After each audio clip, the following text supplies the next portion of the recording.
after that shot heard around the world by Luka Doncic. The question here is, will Luka be able to carry the Mavericks to an upset win in this series?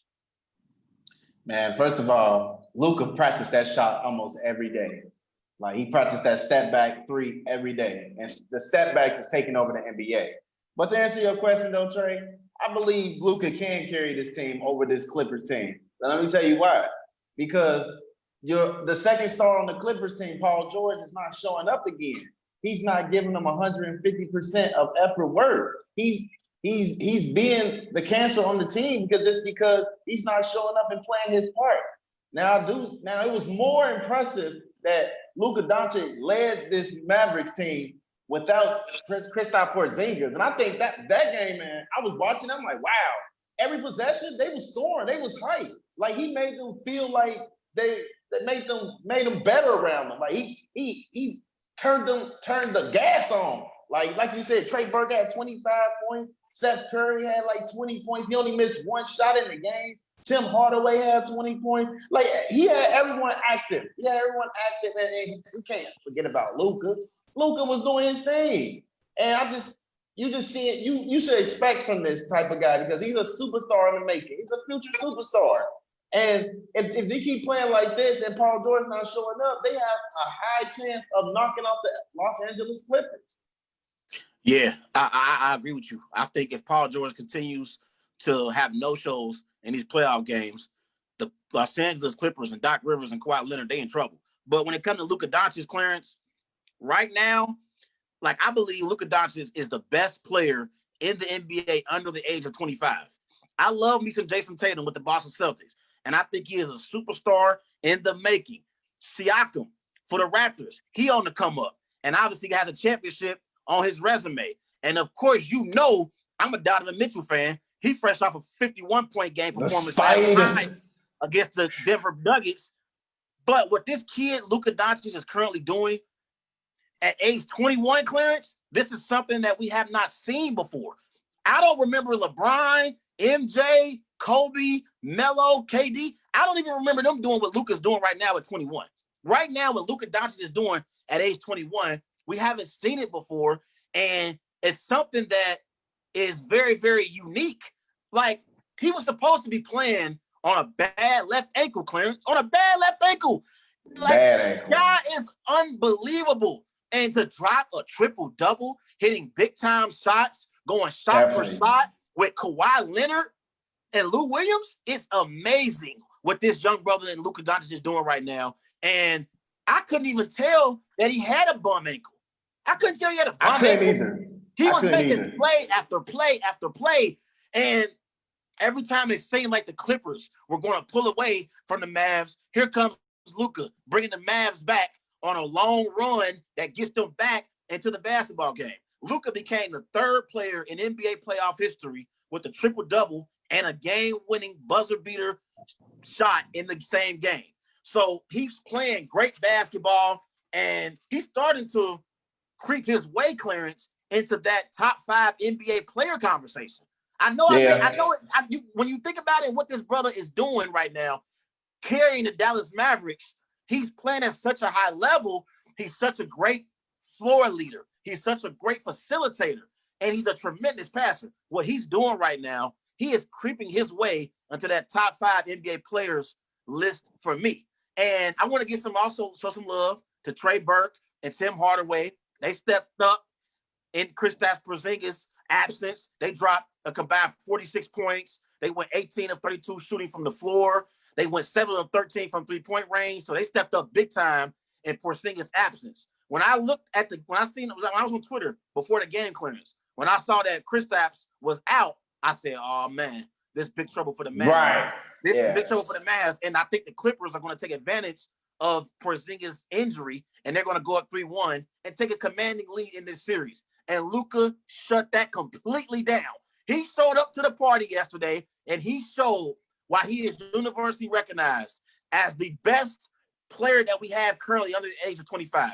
And we got a lot of promise and talent in this league, Clarence. A lot of players. Devin Booker out there in Phoenix, he balled out in the bubble. We know what Donovan Mitchell is doing for the Utah Jazz. I mentioned Jason Tatum and Siakam a little bit earlier. I love John Morant with the Memphis Grizzlies. I love Trae Young, too, with the Atlanta Hawks. He able to pull up from 40. He can pull up as soon as he passes that court.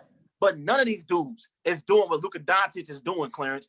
He is putting on a clinic, and he is balling out for the Dallas Mavericks, and he has them in a position to possibly pull the upset in this first-round series with the Los Angeles Clippers.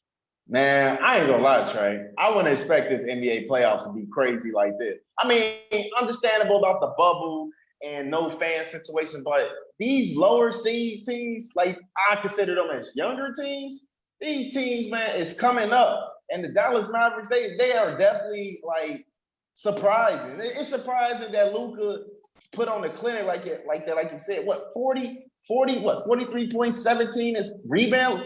The thing I loved about Luka was his tougher competitor. He's a competitor, a young competitor that's not scared at any level.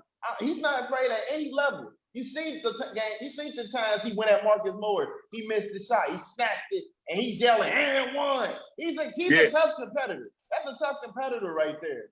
And for his talent, like his art of work, it's just so amazing, man. Because he's young. He's younger than me. He's younger than me. He's 21 years old. I'm 24. I'm like, how come I couldn't do that at 21? Even though I'm not a hooper though, but he makes things so fun watching, and he's a talented player, man. I ain't gonna lie. I think he's sneaking his way into top 5. If he was right outside the top 5, he would probably be literally number 6. He's for sure top 10. For sure. Oh, ain't no list without him. No doubt about it. No doubt about it. And what he's doing right now is he's carrying the Dallas Mavericks offensively. Like he really is the engine. Like he's the key that starts the engine up for the Dallas Mavericks offense. And this team offensively, they have a nice team. They have shooters on their squad, and Tim Hardaway, Trey Burke, Finney Smith, Porzingis, Cleveland. All these guys can shoot perimeter shots. So what Luka Doncic is doing is he's attacking the paint, and he's creating opportunities for those shooters on the outside for the Dallas Mavericks. But one more thing I want to give the Dallas Mavericks some credit for in this Game 4 win. They out-rebounded the Clippers 54-51, and they outscored the Clippers 62-52 in points in the paint. That was the biggest difference for me in the game. The fact that they was able to out-rebound the Clippers, and they scored more points than the Clippers in the paint. And we know they can hit the perimeter shot. So I just think overall, offensively, the Dallas Mavericks, they are showing up, and they are showing why they were one of the best offensive rated teams we had in the NBA this year. And I think Doc Rivers and that Clippers coaching staff, Clarence, they losing some sleep tonight. They're going to lose some sleep tonight because they don't have, right now, defensively, they have no answers for Luka. And it didn't matter if they had Marcus Morris on him, Reggie Jackson, Paul George, Kawhi Leonard. He was scoring at will. They had no answers for this brother. Can I say something real quick? And with Kawhi, before the Luka Doncic game shot, that was a great play for what Kawhi Leonard did. A good setup when he kicked it out to Marcus Morris. But I felt like that game, that type of play is well designed for Paul George. Like, that's supposed to be him shooting that 3 ball instead of just looking like a decoy. But that was my next question to you though, Trey, man, real quick. Even you had the Clippers winning the final. You had the Clippers winning the finals. You had them cruising against this Dallas team. I think you said you had them in 6 games. No, I had it in 5. You had them in 5. Oh, yeah, you had them in 5 games. So they overachieved your conference. So I want to ask you this: what's going on with Paul George, man? What's going on with playoff P? He ain't playoff P right now. He's pandemic P. He's been terrible. Yes, he has been terrible. Paul George, so far in this series, he's been awful. In the last 3 games, Clarence, he has scored 14, 11, and 9 total points. That's in the last 3 games. Let me give you some of these statistical numbers comparing Paul George's numbers from the regular season to the playoffs. In the regular season, he averaged 22 points per game. In the playoffs, he's averaging 15 points per game. In the regular season, he averaged 5.7 rebounds. In the playoffs, he's averaging 7.3 rebounds. So he is rebounding the basketball at least. He had 4 assists per game in the regular season. So far in the NBA bubble in the playoffs, he has 4 assists. So his assist and rebounding numbers are still the same, if not better. The problem is his offensive production.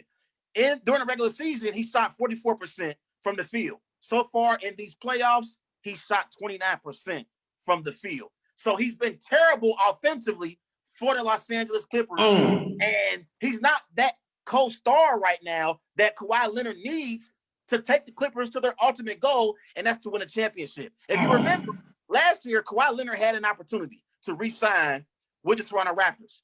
He could have stayed with the Raptors and pursued championships with Siakam and Gasol and a great coach and Nick Nurse.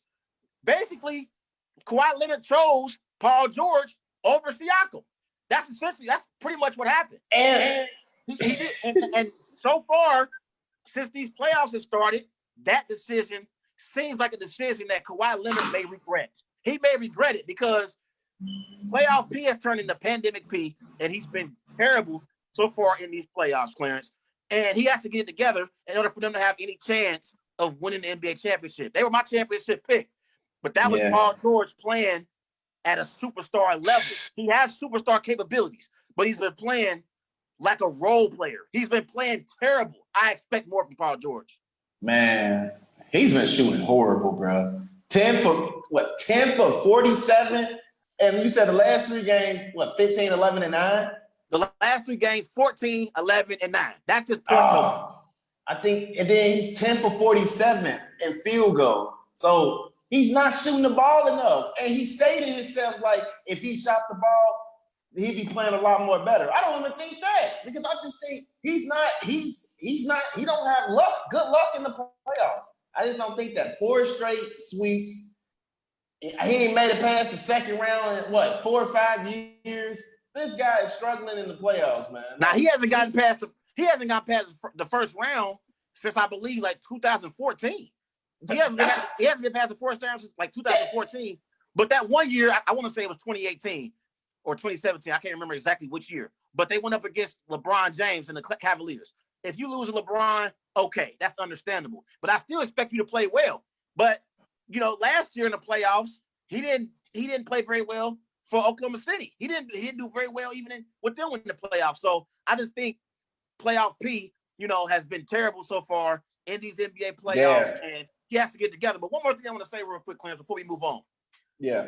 It was one particular play that, was really the play of the game for me. Even though obviously Luka Doncic hit that game-winning shot, before he actually caught the pass, from the inbounder, there was something that happened that I had to call out on our show today.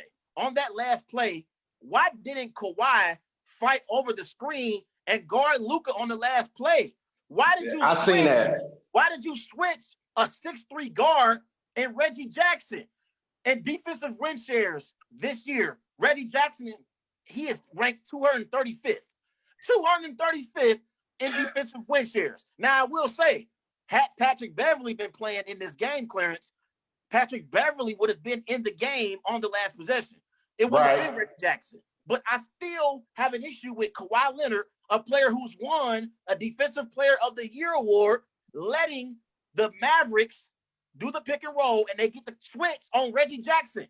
I knew what was coming. We all knew what was coming. We knew the ball was going to be in Luka's hands on the last possession. I would have took my chances with a Defensive Player of the Year like Kawhi Leonard, a player of his caliber, compared to Reggie Jackson, a 6'3" guard.